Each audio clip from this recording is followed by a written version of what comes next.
Let me ask you something straight up. Are you making your decisions from the person you're becoming or from all that mess you're standing in right now? Because I promise you this, your entire life can be traced back to this one thing. Every decision is either a declaration of your vision or it's a reaction to your circumstances. One moves you forward, the other chains you to the same damn patterns you've been repeating for years.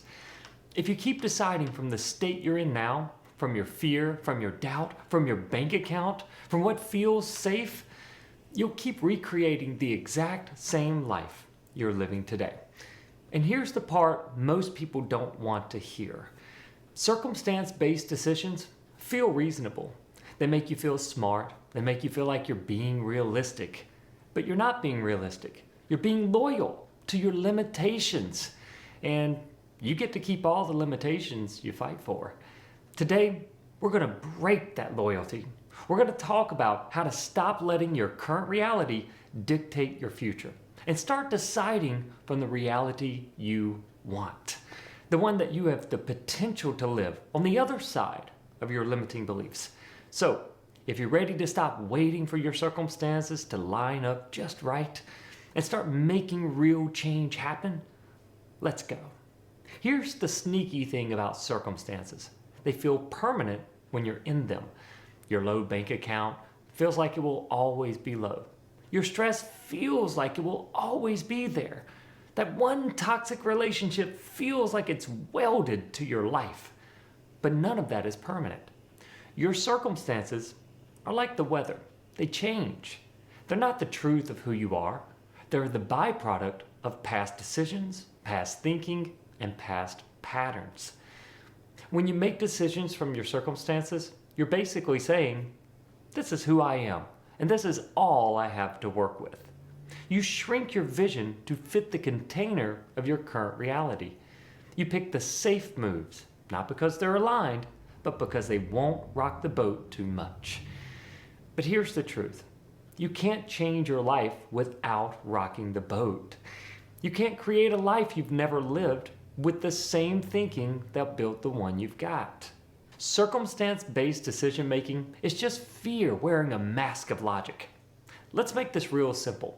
Circumstance says, I'll invest in myself when I have the extra money.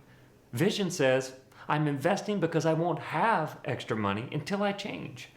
Circumstance says, I'll leave this job when I find something else first. Vision says, I'll create space for the work I'm meant to do to actually find me. Circumstance says, I'll start working out when I have more time. Vision says, I'll make the time because this is the body I want to live in. See the difference? Circumstance makes your current reality the boss. Vision makes your future self the boss. And here's the kicker. Your future self isn't out there waiting for some magic day. They already exists. They're already here. And they're always knocking silently at the door to your awareness with subtle signs and nudges, just waiting for you to take that chance. The only difference is whether you're willing to make a decision on their behalf or keep protecting your old identity. Vision-based decisions don't come from your comfort zone. They come from a deep, anchored clarity about who you have the potential to become. And before you tell me, but Mike, I'm not sure what my vision is. Let me be blunt. You do know. You've always known. That thing you keep daydreaming about, that life you keep picturing before you talk yourself out of it, that's your vision. It speaks to you through passion and deep desire. But you've been trained to smother it under what's practical or responsible. You've been taught to measure your next step against the size of your problems instead of the size of your calling. Vision-based decisions require you to reverse that. They require a greater commitment from you than anything else in the world. But in return, they give you everything that you truly want and desire. When you measure your problems against your calling, you'll realize your calling is bigger every time. I'm not here to pump you up and send you back to scrolling TikTok. I'm here to give you a process you can actually use today to start making decisions from your vision instead of your mess. Here are 4 steps, but listen closely. These aren't nice ideas.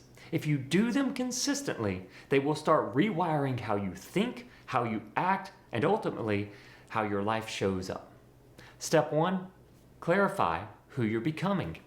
You can't act like your future self if you don't even know who that is.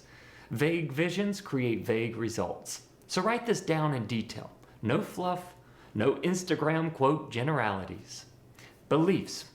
What do they know is true about themselves and the world? Not hope, not wish, but know. Money. How do they treat money? How do they spend? Do they spend from fear or from strategy? Do they invest in growth or cling to scarcity?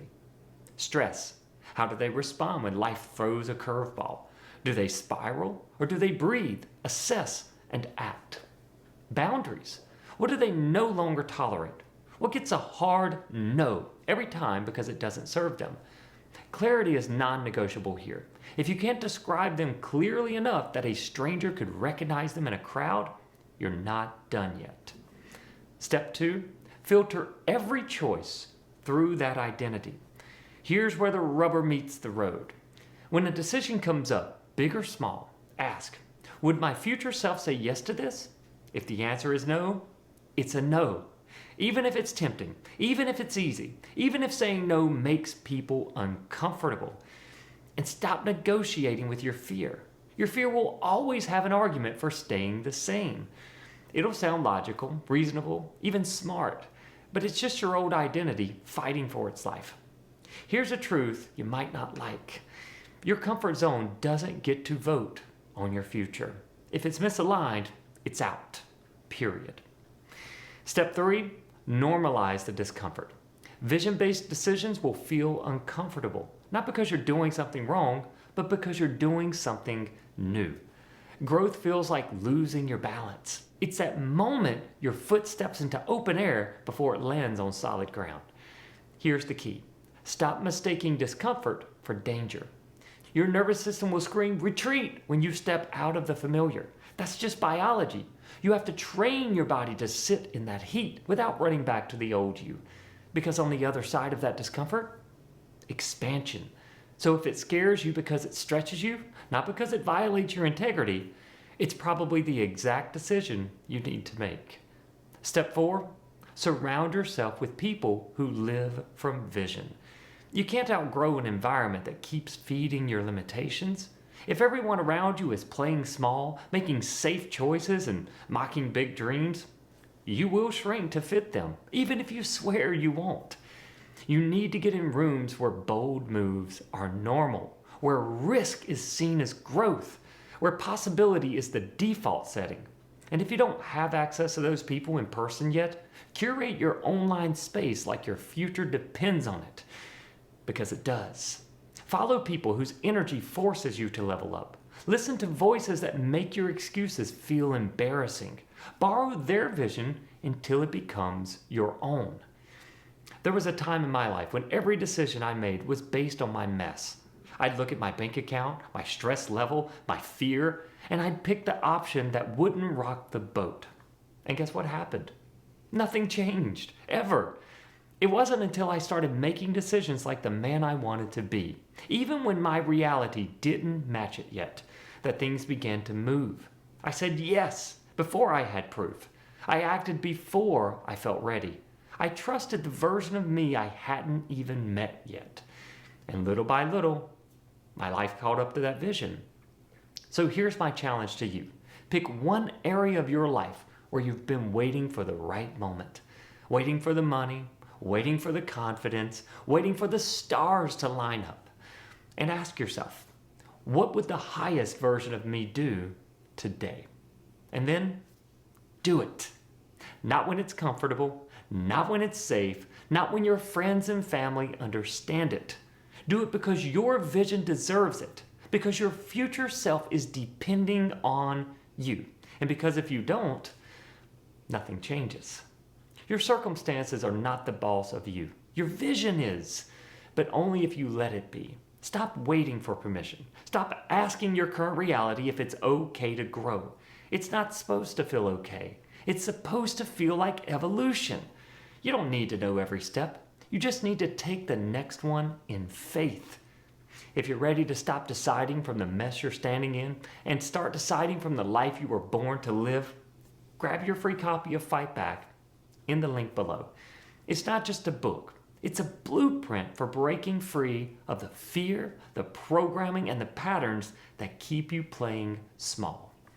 I'm Mike Oglesbee, and I believe in your vision, even when your circumstances are screaming at you to give up. Let's make some decisions that scare your comfort zone to death and bring your future to life.